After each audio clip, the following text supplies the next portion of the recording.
शुरू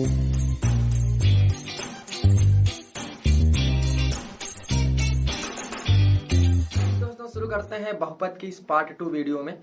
यहाँ पे हम सीखने वाले हैं किसी बहुपद के समीकरण का ग्राफीय निरूपण कैसे किया जाता है। इसको सीखने से पहले अगर आपने निर्देशांक ज्यामिति का वीडियो नहीं देखा है तो आई बटन पर क्लिक करके निर्देशांक ज्यामिति का वीडियो जरूर देखें, ठीक है। और इसका पार्ट 1 वीडियो भी आप देख सके बहुपद को बहुत ही आसान तरीके से समझ सकते हैं। यहाँ पे हम उन समीकरणों को जो बहुपद होते हैं उनका हम ग्राफीय निरूपण करके सीखेंगे, कैसे उन समीकरण को ग्राफ पे निरूपित किया जाता है, ठीक है।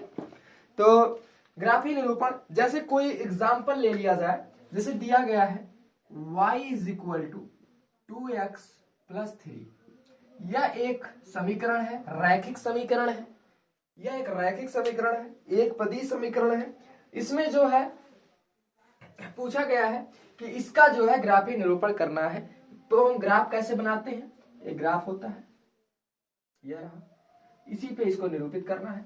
यह आपका y डैश y या x डैश x। निर्देशांक ज्यामिति का वीडियो देख के आप इसे समझ सकते हैं बहुत ही आसान तरीके से, इस पे कैसे क्या होता है। इधर माइनस इधर प्लस होता है, ठीक है। तो सबसे पहले क्या करना है, आपको यहाँ पे एक बॉक्स बना लेना है। एक बॉक्स आप बनाओगे, ठीक है, कितना भी बड़ा बना सकते हो, कुछ भी कर सकते हो आप। उसमें दो मान अभी निकालेंगे, वही मान इस पे निरूपित करेंगे। तो यहाँ पे ऐसे खाने बना लो, ठीक है, ऐसे खाने बना लिए, ऐसे एक लाइन ड्रॉ कर दो, किए। यहाँ पे आप x लिख दो, यहाँ पे आप y लिख दो, हो गया। अब क्या करना है, यहाँ पे आप x का कुछ मान रखोगे, आप x का कुछ मान रखोगे और y का जो मान आएगा उसे लिखोगे, ठीक है। जैसे यहाँ पर आपने x का मान लिया कि 1 रखो, तो यहाँ पे आप जब भी देखोगे तो दो मल्टीपल दिया है, इससे ज्यादा रखने का कोशिश करें आप, ठीक है। तो हम 1 से भी रख सकते हैं, कोई इसमें दिक्कत नहीं है। तो यहाँ पे हमने x इक्वल टू 1 माना, x इक्वल टू 1 माना। अब यहाँ पर आप x की जगह 1 रखोगे तो कितना हो जाएगा, 2 गुणे 1 धन 1 धन 3, 2 1 कम 2 और 2 और 3 कितना हो जाएगा, 3 2 5। तो यहाँ पे y की वैल्यू आ जाएगी 5, y की वैल्यू कितनी आ जाएगी, 5 आ जाएगी, ठीक है। अब आप यहाँ पे x की वैल्यू 2 रखो, आपने यहाँ पे x की वैल्यू 2 रखा तो y की वैल्यू कितनी आ जाएगी, 2 दूना 4, 4 3 7, y की वैल्यू 7 आ गई।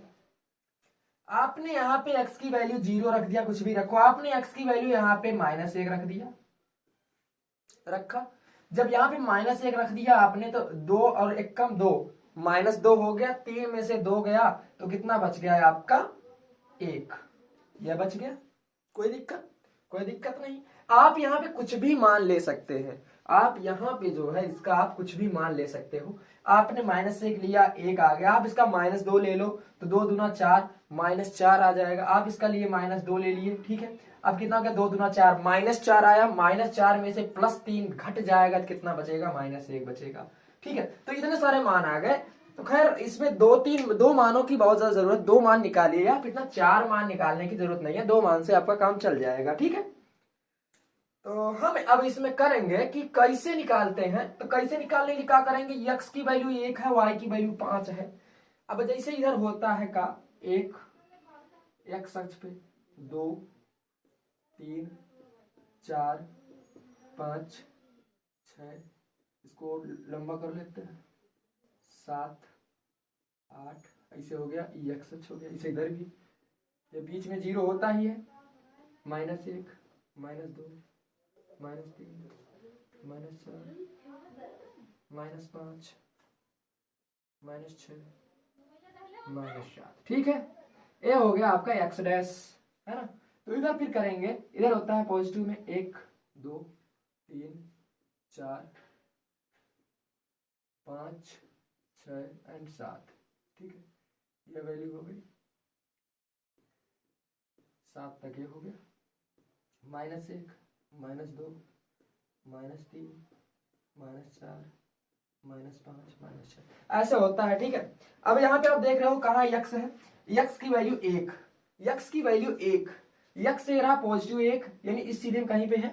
y की वैल्यू कितनी है, 5, y की वैल्यू 5, मतलब ये रहा y, ये रहा, यानी यहाँ पर एक बिंदु है, ठीक है। यहाँ पर एक बिंदु क्या हो गया, 1 5 1 5, यह एक पॉइंट हो गया इसका। दूसरा क्या कह रहा है कि x बराबर 2 और y बराबर 7, और x बराबर 2 मतलब यह बिंदु 7 के सामने है। y बराबर कितना, y की वैल्यू कितना है, y की वैल्यू 7 है। तो y की वैल्यू 7 यहाँ इस सामने है और 2 देखो यहाँ से इस सामने, यहाँ पर कोई बिंदु होगा, यहाँ पे कोई बिंदु होगा तो 2 और 7, ठीक है, ये 2 7 हो गया।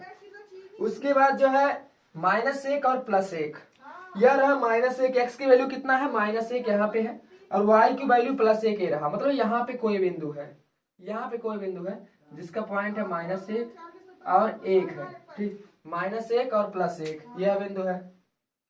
उसके बाद -2 -1 ये रहा -2 और इसकी वैल्यू -1, यहाँ पे कोई बिंदु होगा, -1 -2 -1, ठीक है, ये रहा। अब इस लाइन को आप ड्रॉ कर दो, तो जब ये लाइन ड्रॉ करोगे आप तो एक लाइन ऐसे सीधे वाली लाइन आ जाएगी, मतलब बिल्कुल कट नहीं होगी, आप इसका पेंसिल स्केल से करोगे तो सीधे वाली लाइन ऐसे आ जाएगी, ठीक है। तो कह सकते हो यह जो लाइन है इसका समीकरण क्या है, इसका समीकरण है y बराबर 2x + 3, यह रहा, इस लाइन का ग्राफीय निरूपण है। मतलब y बराबर 2x + 3 का ग्राफीय निरूपण जो है इस तरीके से किया जाता है, ऐसे बॉक्स बनाओगे। अब नॉर्मली ऐसे कर सकते हो, बहुत ही इजी तरीके से। इसमें एक क्या हो गया, ये एक रेखीय समीकरण बन गया, रेखा टाइप का, सरल रेखा जैसा। तो आप क्या कह सकते हैं, अगर कोई कहेगा कि एक घातीय बहुपद का समीकरण के कितने हल होते हैं, एक हल होता है। देखिए हल कैसे निकालते हैं अभी सीखिए।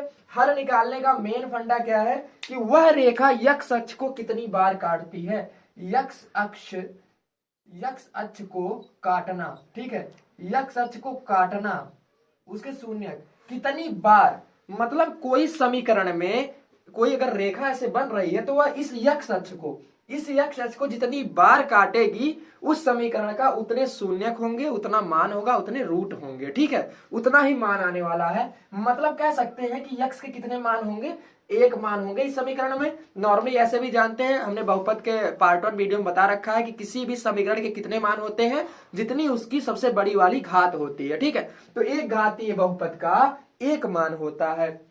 और कैसे पता चलता है कि x अक्ष को वह लाइन कितनी बार इंटरसेक्ट करती है, कितनी बार काटती है। तो यहाँ पर कितनी बार काट रही है, केवल एक बार इस बिंदु पे काट रही है। तो कह सकते हैं कि इस बिंदु पे जो है -1 एंड +1 है ना, -1 एंड +1 पे शून्य कह सकते हैं, इसको ले सकते हैं, है ना। तो यहाँ पे एक बार काट रही है तो इसके एक मान होंगे, एक शून्यक होगा। तो आशा करते हैं आपको समझ में आया होगा। अब इसके बाद हम द्विघात समीकरण का भी ग्राफीय निरूपण देखते हैं, ठीक है। तो अब देखते हैं कि एक द्विघात समीकरण को कैसे हम इस ग्राफ पे निरूपित कर सकते हैं, ठीक है। तो पहला समीकरण आप देख लिए कि एक रैखिक समीकरण का कितना हल होता है, एक हल होता है। हल कैसे जानते हैं कि वह रेखा x अक्ष को कितनी बार काटती है, ठीक है, यह ग्राफ के द्वारा जानते हैं। और समीकरण देख के आप कैसे बता सकते हो कि उस समीकरण की जितनी सबसे बड़ी वाली घात होगी उसका उतना हल होगा, ठीक।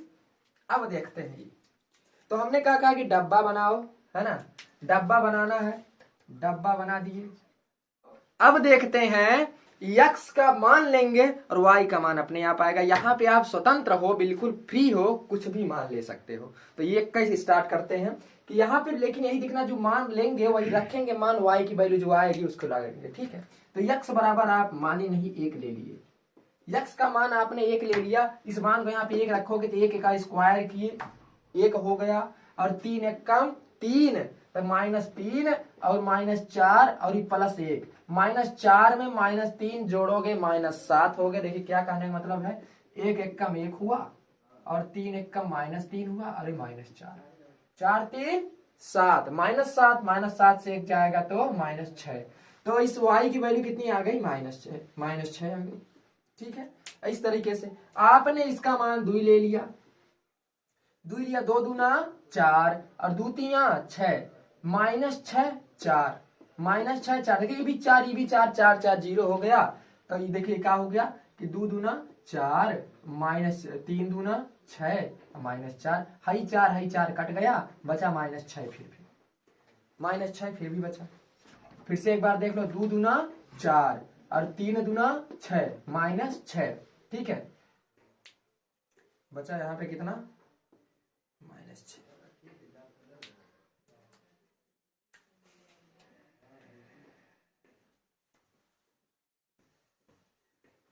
फिर ले लेते हैं इसका मान 3,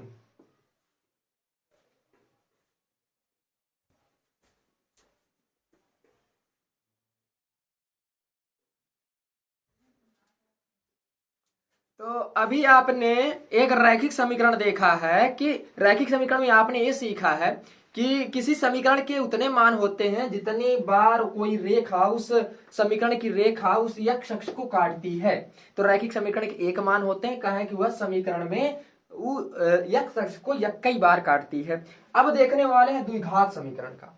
द्विघात समीकरण कैसे निकालेंगे? देखिए, वैसे किसी समीकरण को देख के आप कैसे बता सकते हो कि उसके कितने मान आएंगे, कितने हल होंगे? कैसे? उस समीकरण की सबसे बड़ी घात आप देखो, जितनी बड़ी सबसे बड़ी घात है उतने ही मान होने वाले हैं। तो इस समीकरण की सबसे बड़ी घात कितनी है? दुई है। तो इस समीकरण के कितने मान होंगे? दुई मान होंगे। ठीक है, लेकिन निकालते कैसे हैं? इसके लिए क्या करना है? एक डब्बा बनाना है, जैसे आपने पहले किया हो, पहले सवाल का किया है वैसे एक डब्बा बना लिए आप। डब्बा में एक खाना बना के ऐसे डिवाइड कर दो, एक में वो कर दो x अक्ष, एक में कर दो y अक्ष। अब x और y की वैल्यू लेके यहाँ पे वो रेखा खींच देंगे। ठीक, तो x की वैल्यू आप यहाँ पे ले लिए, मान लो आपने ले लिया एक का वर्ग करना है, यहाँ पे एक का वर्ग एक हो गया और तीन एक कम तीन हो गया और ये -4 है ही।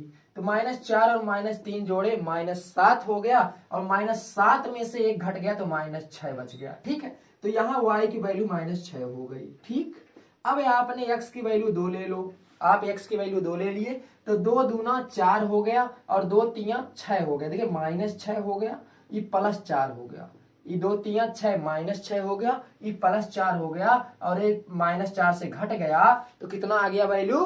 कितना आ गया वैल्यू? -6।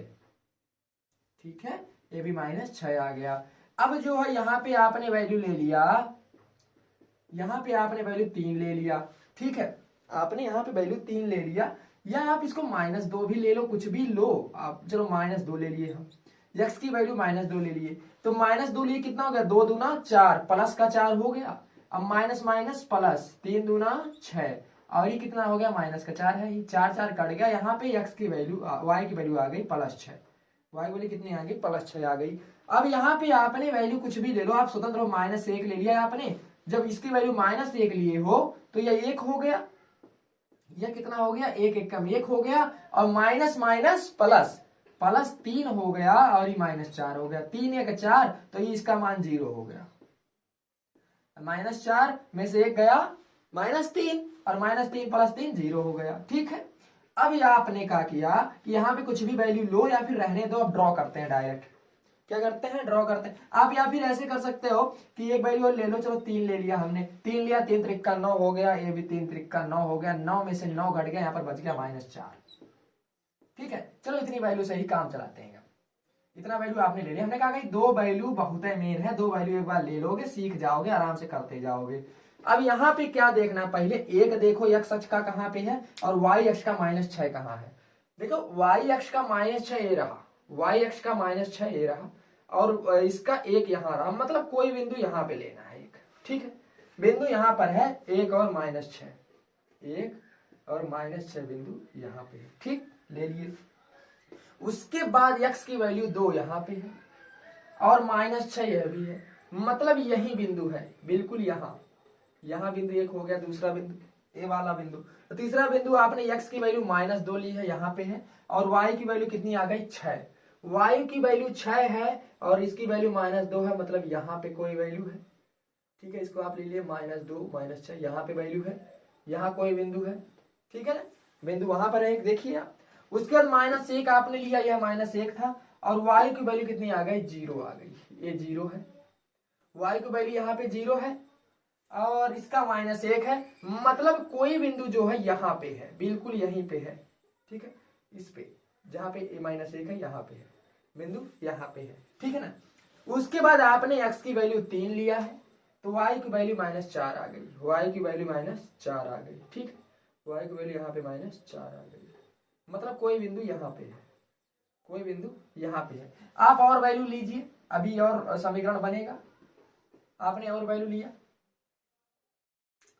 आपने इसका और वैल्यू लिया, आपने सपोज करो इसका वैल्यू ले लिया 5, आपने इसका वैल्यू ले लिया 5, 5 × 5 = 25, 5 × 3 = 15, 25 में से 15 गया, 25 में से 15 गया तो 10 और 10 में से 4 गया, कितना बचा? 6, 10 में से 4 गया तो 6 बच गया। ठीक है, आप इसका और वैल्यू ले सकते हो, आपने 6 ले लिया वैल्यू, 6 छछा के 36 और 6 त्रिक 18, 36 में से 18 जाएगा तो 18 बचेगा, और 18 में से 4 जाएगा तो कितना बचेगा, 14 बचेगा। इतनी वैल्यू लेने की जरूरत नहीं, अब इतना छोड़ दो, आप समझ गए होंगे। तो मतलब कहने का जो है वैल्यू ऐसे आप ले सकते हो स्वच्छंद होगे, इसलिए हम आपको दिखाए कितनी वैल्यू कुछ भी लो मान वही आने वाला है। तो आपने इसका 5 6 कहाँ पे है, x की वैल्यू 5 यहाँ पे है और y का 6 यहाँ पे है, मतलब इसके सामने कहीं पे वैल्यू यहाँ पे होने वाली है, यहाँ पे, ठीक है। यहाँ पे आपकी वैल्यू हो गई 5 और 6 की। अब आप सभी को मिला दो, ये देखो रेखा यहाँ से आई है सीधे इससे होते हुए, देखो ऐसे ऐसे गई है। अब यहां से आना है कहाँ पे, 0 वाले पे आएगी, सीधे आप लेते आओ यहाँ पे ले आए, ठीक है। अब इसको यहां से ले जाना है सीधे यहाँ पे ले आए, ठीक है। अब देखिए यह एक ऐसा बना, आप देख रहे होंगे ये x अक्ष को कितनी बार काट रही है। तो एक बार यहाँ काटी है और एक बार यहाँ काटी है, एक बार वहां काटी एक बार वहां काटी, मतलब x अक्ष को 2 बार काटी है। तो हम कह सकते हैं कि इस रेखा का समीकरण ये रहा, कौन सी रेखा है, x² - 3x - 4 y बराबर x² - 3x - 4 को जो है ग्राफीय निरूपण इस तरीके से किया जाता है। आप मान लोगे x का, अपने हिसाब से कुछ भी ले सकते हो, 1 2 3 4 5 माइनस में लो प्लस में लो, कभी कुछ भी लो, और y का एक मान आता जाएगा, फिर जहां जहां मान जा रहा है वैसे आप खींच दोगे तो एक ऐसा द्विघात समीकरण का ऐसी आकृति बनेगी। तो आप देख रहे होंगे कि यह आकृति जो है एक परवलय की तरह है, ऐसा परवलय होता है। तो आप डायरेक्टली कह सकते हो कि जो द्विघात समीकरण की आकृति होती है, द्विघात समीकरण की आकृति कैसी होती है, परवलयाकार होती है। कैसा, परवलयाकार होती है, या तो सीधा होगा या तो उल्टा होगा, या तो ऐसे होगी या तो ऐसे होगी। और रैखिक समीकरण का जो एक घाती होते हैं उनके कैसे होती है आकृति, एक सरल रेखा होती है, बिल्कुल सीधी रेखा होती है, तो रैखिक समीकरण होते हैं, ठीक है। तो हम आशा करते हैं कि आपको द्विघात समीकरण और रैखिक समीकरण समझ में आया होगा, ठीक है। अब देखिए क्या होता है, ऐसे ही पूछ लिया जाता है कि त्रिघात समीकरण कैसे बनेगा।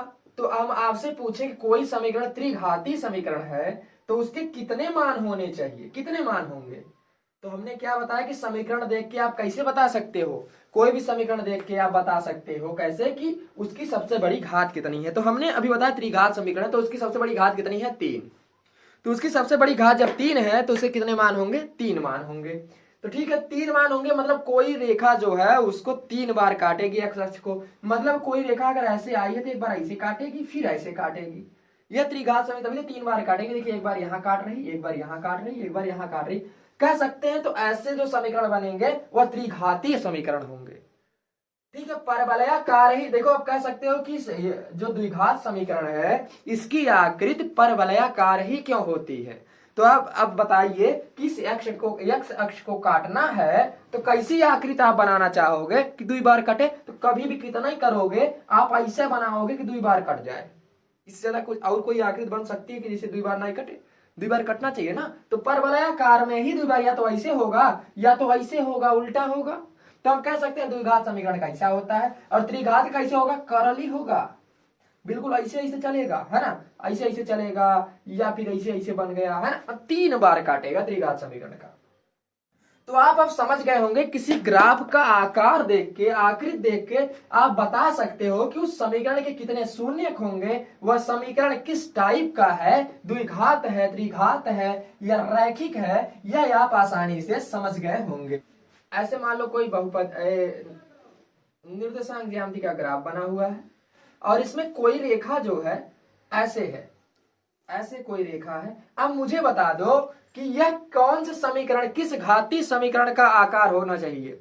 तो हमने क्या बताया कि x अक्ष को आप देखोगे कि वह रेखा कितनी बार काट रही है, कितनी बार काट रही है, एक बार यहां काट दी, एक बार यहां काट दी और एक बार यहां काट दी। तो आप क्या कहोगे कि यह जो समीकरण है त्रिघातीय समीकरण है। कैसा है, त्रिघातीय समीकरण है। और आपसे पूछा जाए कि इस समीकरण के कितने शून्यक होंगे, हमने क्या बताया कि जितनी बार x अक्ष को काटती है उतने शून्यक होंगे, जितनी सबसे बड़ी घात है उतने शून्यक होंगे। तो इसके कितने शून्यक होंगे, 3 शून्यक होंगे। कितने शून्यक, 3 शून्यक होंगे। उसी शून्यक को मान भी कहा जाता है, उसी शून्यक को मूल भी कहा जाता है। तो इसके 3 मान, 3 मूल या 3 शून्यक होंगे, तो अब हम आशा करते हैं कि आपको किसी भी ग्राफ को देख के आप बहुत ही आसानी तरीके से बता सकते हो कि उस ग्राफ के द्वारा कि वह द्विघाती समीकरण को व्यक्त कर रहा है, त्रिघाती, चार घातीय या रैखिक समीकरण को व्यक्त कर रहा है, किसी तरीके से बता सकते हो। कंपटीशन लेवल में डायरेक्ट क्वेश्चन बनता है कि कोई सरल रेखा है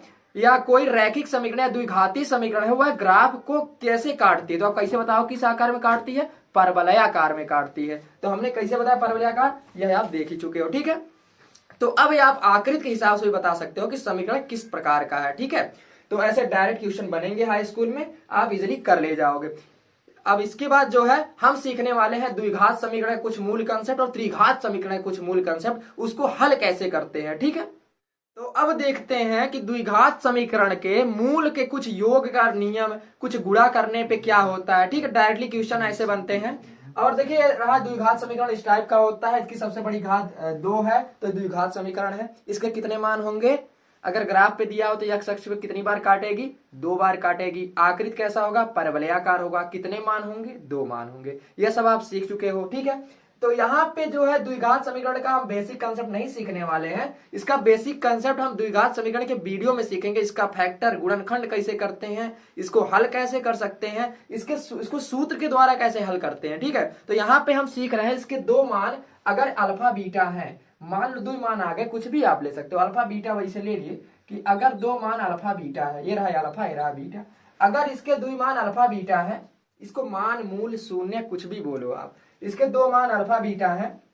देखिए शून्य क्यों बोला जाता है, इसमें किसी का मान इसमें आप रख दोगे तो मान 0 हो जाएगा, इसलिए इसको शून्य बोलते हैं। तो यहाँ पे अल्फा बीटा रख दिए तो पूछा जाता है डायरेक्टली कि शून्यकों का योग बताओ।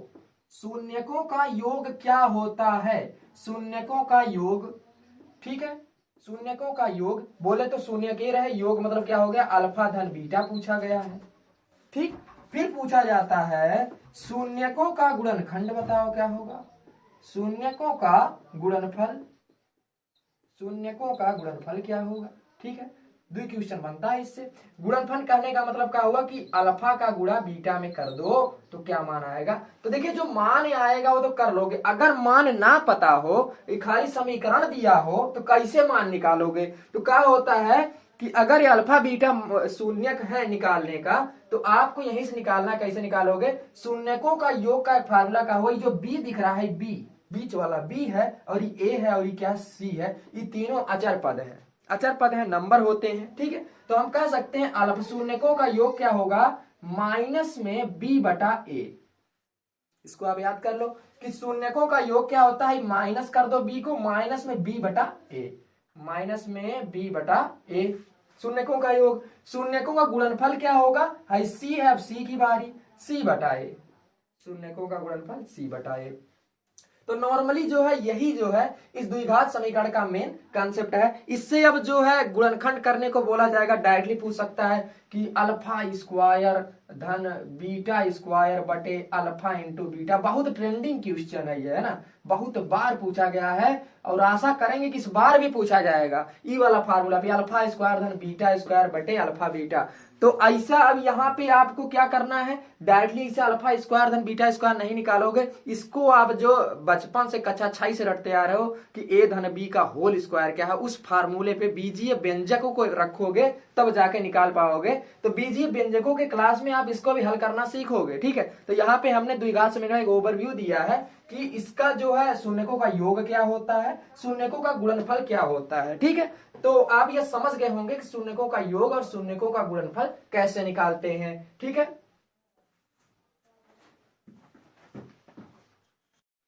तो अब देखते हैं त्रिघात समीकरण का मूल कैसे निकालते हैं। ठीक है, तो अगर हम आपसे पूछे कि त्रिघात समीकरण के कितने मूल होंगे तो आप देख के बता सकते हो सबसे बड़ी घात कितनी है, 3, तो कितने मूल होने चाहिए, 3 मूल। अब ग्राफ में हम पूछे तो ग्राफ में x अक्ष को कितनी बार काटेगा यह, तो x अक्ष को कितनी बार काटेगा, 3 बार काटेगा। कहा कि इसके 3 मूल आ रहे हैं और इसकी सबसे बड़ी घात 3 है, इसलिए x अक्ष को कितनी बार काटेगा, 3 बार। मतलब कोई रेखा अगर x अक्ष को 3 बार काटती हुई दिखाई गई है, कैसा समीकरण होगा, त्रिघात समीकरण होगा। अब यहाँ पे हम जानते हैं इसके कुछ मूल। ठीक है, जैसे क्या कहा गया कि शून्य किसके कितने होंगे, कितने मूल होंगे, 3 मूल होंगे। अगर मान लो ऐसे मूल है अल्फा बीटा गामा, ठीक है, 3 मूल दिए गए हैं, तो इन 3 मूलों का पूछा गया कि इसके मूलों का योग क्या होगा। मूलों का योग क्या होगा, ठीक है, मूलों का गुणनफल क्या होगा, मूलों का गुणनफल क्या होगा, मूलों का योग मतलब अल्फा धन बीटा धन गामा,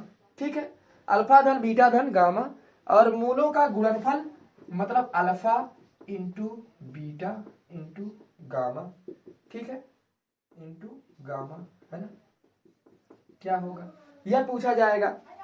तो देखिए यहां पर भी मूलों का योग जो होगा यही बी है यही ए है, क्या होगा minus B by A, minus B by A, और मूलों का गुणनफल क्या होगा, मूलों का गुणनफल जो है वही होगा, फिर यहाँ पे देखिए यहाँ लास्ट का होता है यहाँ पे ए, तो minus D by A, minus D by A, ये हो गया मूलों का गुणनफल और ये हो गया मूलों का योगफल हो गया। अब यहाँ पे इसके अतिरिक्त एक और पूछा जाता है कि अगर इन मूलों का गुणा आपस में कर दिया जाए, मतलब अल्फा इंटू बीटा कर दिया जाए, बीटा इंटू गामा कर दिया जाए और गामा इंटू फिर अल्फा कर दिया जाएगा तो कितना आएगा, ऐसे पूछा जाता है। तो ऐसे करने का मतलब क्या होगा फिर कि इसका योग डायरेक्टली आप बता सकते हो कितना आएगा, या सी रहा या ए रहा, सभी का क्या हो गया सी बटा ए, ठीक है। अब याद करने का तरीका क्या बताएं, चाहे द्विघात समीकरण हो चाहे त्रिघात समीकरण हो, आप इतना जानो जो पहली वैल्यू होती है ए, जो ए अचर पद है यह सभी का हर ही रहेगा, जो यह ए अचर पद है हर रहेगा। मूलों का योगफल में आप यहां से स्टार्ट करोगे, इसको माइनस करो, माइनस बी बाई ए मूलों का योगफल, मूलों का गुणनफल चाहे द्विघात हो चाहे त्रिघात हो, देखो लास्ट का जो सबसे अचर पद होता है जिसके साथ ना यक्स होता ना वाई, कोई भी चर पद नहीं है उसको ले लो। खाली डिफरेंस क्या होता है कि त्रिघात में यह माइनस होगा, माइनस डी होगा, जबकि द्विघात में प्लस सी होता है। तो यहाँ पे क्या हो गया मूलों का गुणनफल बराबर माइनस डी बाई ए। अब देखिए मूलों को अगर गुणा कर दिया जाए, आपस में गुणा करके जोड़ दिया जाए, तब क्या होगा सी by A, C by A, और द्विघात में सी बाई ए किसका होता है, मूलों का गुणनफल का होता है। तो यहाँ पे हम आशा करते हैं कि द्विघात और त्रिघात समीकरण का जो है मूलों का गुणनफल और मूलों का योगफल आप बहुत ही आसानी तरीके से सीख चुके होंगे, ठीक है। इसके बाद जो है हम निकाले, ऐसा भी पूछा जाता है कि अगर किसी त्रिघात समीकरण में एक मूल दिया हो तो क्या आप दोनों मूल निकाल सकते हो, जी हाँ हम दोनों मूल निकाल सकते हैं, ठीक है। तो यह कंसेप्ट निकालने का हम द्विघात समीकरण का वीडियो जब सीखेंगे देखेंगे तो इसमें क्या सीखेंगे कि गुणनखंड कैसे किया जाता है, समीकरण को हल कैसे किया जाता है, समीकरण को गुणा कैसे किया जाता है, समीकरणों में भाग कैसे दिया जाता है, और सब कुछ सीखेंगे और उसी में है हम त्रिघात समीकरण को भी हल करना सीखेंगे, ठीक है। तो मिलते हैं नेक्स्ट वीडियो में, प्लीज इसे सब्सक्राइब करिए, शेयर करिए।